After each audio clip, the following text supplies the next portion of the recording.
హైదరాబాద్ లో హనుమాన్ శోభాయాత్రకు పకడ్బందీ ఏర్పాట్లు చేస్తున్నారు. ట్రాఫిక్ డైవర్షన్ పై రూట్ మ్యాప్ విడుదల చేశారు హైదరాబాద్ సిపి శ్రీనివాస్ రెడ్డి.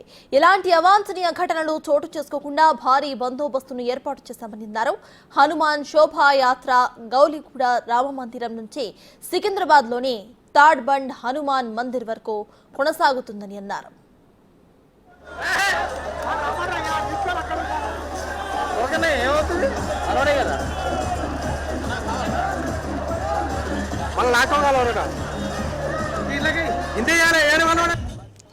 పన్నెండు కిలోమీటర్ల మేర హనుమాన్ శోభాయాత్ర కొనసాగుతోందని హైదరాబాద్ సిపి శ్రీనివాస్ రెడ్డి తెలిపారు. ఉదయం నుంచి రాత్రి 8 గంటలకు హనుమాన్ శోభాయాత్ర కొనసాగుతుందని అన్నారు. రేపు ఉదయం 11:30 నుంచి రాత్రి 8 గంటల వరకు ట్రాఫిక్ డైవర్షన్స్ ఉంటాయని తెలిపారు.